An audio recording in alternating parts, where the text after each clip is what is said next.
Deux Rois, chapitre 24. À son époque, Nebuchadnezzar, le roi de Babylone, partit en campagne. Joachim lui fut asservi pendant 3 ans, mais il se révolta de nouveau contre lui. Alors l'Éternel envoya contre Joachim des troupes de Babyloniens, des troupes de Syriens, des troupes de Moabites et des troupes d'Ammonites. L'Éternel les envoya contre Juda pour le détruire, conformément à la parole qu'il avait prononcée par l'intermédiaire de ses serviteurs les prophètes. Tout cela arriva uniquement sur l'ordre de l'Éternel. Il voulait éloigner Juda de lui à cause de tous les péchés commis par Manassé et à cause du sang innocent que Manassé avait versé et dont il avait rempli Jérusalem. L'Éternel ne voulut pas pardonner. Le reste des actes de Joachim, tout ce qu'il a accompli, cela est décrit dans les annales des rois de Juda. Joachim se coucha avec ses ancêtres. Son fils Joachim devint roi à sa place. Le roi d'Égypte ne quitta plus son pays, car le roi de Babylone avait pris tout ce qui lui appartenait, depuis le torrent d'Égypte jusqu'à l'Euphrate. Joachim avait 18 ans lorsqu'il devint roi, et il régna 3 mois à Jérusalem. Sa mère s'appelait Nehushta, et c'était la fille d'Elnathan de Jérusalem. Il fit ce qui est mal aux yeux de l'Éternel, entièrement comme l'avait fait son père. C'est à cette époque que les serviteurs de Nebuchadnezzar, le roi de Babylone, montèrent contre Jérusalem, et la ville fut en état de siège. Nebuchadnezzar, le roi de Babylone, arriva devant la ville pendant que ses serviteurs en faisaient le siège. Alors Joachim, le roi de Juda, sortit vers le roi de Babylone avec sa mère, ses serviteurs, ses chefs et ses eunuques, et le roi de Babylone le fit prisonnier. C'était la 8e année de son règne. Il emporta de là tous les trésors de la maison de l'Éternel, ainsi que ceux du palais royal. Il brisa tous les ustensiles en or que Salomon, le roi d'Israël, avait fait dans le temple de l'Éternel. Cela se passa comme l'Éternel l'avait annoncé. Il emmena en exil tout Jérusalem, tous les chefs et tous les hommes vaillants. Il y eut 10 000 exilés, avec tous les charpentiers et les serruriers. Il ne resta que les pauvres du pays. Il exila Joachim à Babylone, et il emmena en exil de Jérusalem à Babylone la mère du roi, ses femmes, ses eunuques et les grands du pays, tous les guerriers au nombre de 7 000, ainsi que les charpentiers et les serruriers au nombre de 1 000, tous ceux qui étaient des hommes vaillants, aptes à la guerre. Le roi de Babylone les fit venir en exil à Babylone, et il établit roi à la place de Joachim son oncle Mathania, dont il changea le nom en Sédécias. Sédécias avait 21 ans lorsqu'il devint roi, et il régna 11 ans à Jérusalem. Sa mère s'appelait Amutal, et c'était la fille de Jérémie, de Libna. Il fit ce qui est mal aux yeux de l'Éternel, entièrement comme l'avait fait Joachim.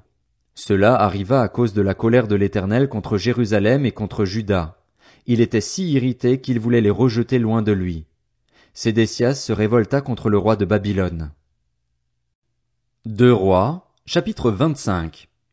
Alors, la 9e année du règne de Sédécias, le 10e jour du 10e mois, Nebuchadnezzar, le roi de Babylone, vint avec toute son armée attaquer Jérusalem. Il installa son camp devant elle et construisit des retranchements tout autour d'elle. Le siège de la ville dura jusqu'à la 11e année du règne de Sédécias. Le 9e jour du 4e mois, la famine était si forte dans la ville qu'il n'y avait plus de pain pour la population du pays. Alors on fit une brèche dans les remparts de la ville et tous les hommes de guerre s'enfuirent de nuit en passant par la porte située entre les 2 murailles près du jardin du roi, alors même que les Babyloniens encerclaient la ville. Les fuyards prirent le chemin de la plaine. Cependant, l'armée babylonienne poursuivit le roi et le rattrapa dans les plaines de Jéricho. Toute son armée se dispersa loin de lui. Ils s'emparèrent du roi et le firent monter vers le roi de Babylone à Ribla. On prononça un jugement contre lui. Les fils de Sédécias furent égorgés en sa présence, puis on lui creva les yeux, on l'attacha avec des chaînes en bronze et on le conduisit à Babylone. Le 7e jour du 5e mois, c'était la 19e année du règne de Nebuchadnezzar sur Babylone. Nebuzaradan, le chef des gardes et le serviteur du roi de Babylone, pénétra dans Jérusalem. Il brûla la maison de l'Éternel, le palais royal et toutes les maisons de Jérusalem. Il livra aux flammes toutes les maisons d'une certaine importance. Toute l'armée babylonienne qui accompagnait le chef des gardes démolit les murailles formant l'enceinte de Jérusalem. Nebuzaradan, le chef des gardes, emmena en exil les membres du peuple qui étaient restés dans la ville, ceux qui s'étaient déjà rendus au roi de Babylone et tout le reste de la population. Toutefois, le chef des gardes laissa comme vignerons et comme agriculteurs une partie des pauvres du pays. Les Babyloniens brisèrent les colonnes en bronze qui étaient dans la maison de l'Éternel, ainsi que les bases et la cuve en bronze qui s'y trouvaient, et ils en emportèrent le bronze à Babylone. Ils prirent les cendriers, les pelles, les couteaux, les tasses et tous les ustensiles en bronze qu'on utilisait pour le culte. Le chef des gardes prit encore les brûle-parfums et les coupes, aussi bien ceux qui étaient en or que ceux qui étaient en argent. Quant aux 2 colonnes, à la cuve et aux bases que Salomon avait faites pour la maison de l'Éternel, il était impossible de peser le bronze de tous ces éléments. La hauteur d'une colonne était de 9 mètres, et il y avait au-dessus un chapiteau en bronze haut d'1,5 mètre. Autour du chapiteau il y avait un treillis et des grenades, le tout en bronze. Il en allait de même pour la seconde colonne, aussi avec le treillis. Le chef des gardes captura le grand prêtre Séraja, le prêtre adjoint Sophonie et les 3 gardiens de l'entrée. Dans la ville, il captura un eunuque qui commandait aux hommes de guerre, 5 hommes qui faisaient partie des conseillers du roi et qu'on trouva dans la ville, le secrétaire du chef de l'armée chargé d'enrôler la population du pays, ainsi que 60 hommes pris parmi la population du pays qu'on trouva dans la ville. Nebuzaradan, le chef des gardes, les captura et les conduisit vers le roi de Babylone à Ribla, et le roi de Babylone les frappa à mort à Ribla, dans le pays de Hamath. C'est ainsi que Juda partit en exil loin de sa terre.